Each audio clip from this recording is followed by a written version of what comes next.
വിശുദ്ധ കുരിശിൻ്റെ അടയാളത്താൽ ഞങ്ങളുടെ ശത്രുക്കളിൽ നിന്ന് ഞങ്ങളെ രക്ഷിക്കണമേ. ഞങ്ങളുടെ തമ്പുരാനെ, പിതാവിൻ്റെയും പുത്രൻ്റെയും പരിശുദ്ധാത്മാവിൻ്റെയും നാമത്തിൽ ആമേൻ.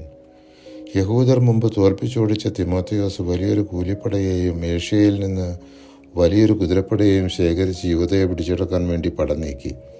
അപ്പോൾ മക്കബേയുസും അനുയായികളും ശിരസിൽ പൂഴി വിതറി അരയിൽ ചാക്കു ചുറ്റി ദൈവത്തോട് യാചിച്ചു. ബലിപീഠത്തിൻ്റെ മുമ്പിലുള്ള സോപാനത്തിൽ സാഷ്ടാംഗം വീണ് നിയമങ്ങളിൽ പറഞ്ഞിരിക്കുന്നത് പോലെ തങ്ങളോട് ദയ കാണിക്കണമെന്നും തങ്ങളുടെ ശത്രുക്കൾക്ക് ശത്രുവും എതിരാളികൾക്ക് എതിരാളികളുമായിരിക്കണമെന്ന് അവർ അവിടത്തോട് പ്രാർത്ഥിച്ചു. യുദ്ധം മുറുകിയപ്പോൾ സ്വർണ്ണക്കടിഞ്ഞാനിട്ട കുതിരകളുടെ പുറത്ത് തേജസ്വികളായ 5 പേർ ആകാശത്തു നിന്ന് വരുന്നത് ശത്രുക്കൾ കണ്ടു. അവരാണ് യഹൂദരെ നയിച്ചത്.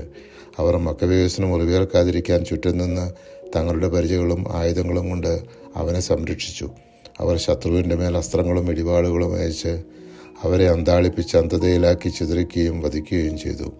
ദേവദൂതന്മാരെ അയച്ച് അവർക്ക് വിജയം നൽകിയ കർത്താവിനെ കൃതജ്ഞതാസ്തോത്രത്തോടെ അവർ വാഴ്ത്തി. അന്ത്യോക്യസ് യൂപ്പത്തോർ രാജാവിൻ്റെ രക്ഷാകർത്താവും ഭരണച്ചുമതല വഹിച്ചിരുന്നവനുമായ ലിസിയാസ് 80,000 പടയാളികളെയും കുതിരപ്പുട മുഴുവനെയും ശേഖരിച്ച് യഹൂദർക്കെതിരെ നീങ്ങി. ലിസിയാസ് കോട്ടകൾ ആക്രമിക്കുന്നതായി മക്കബേയുസിനും അനുയായികൾക്കും അറിവ് കിട്ടി.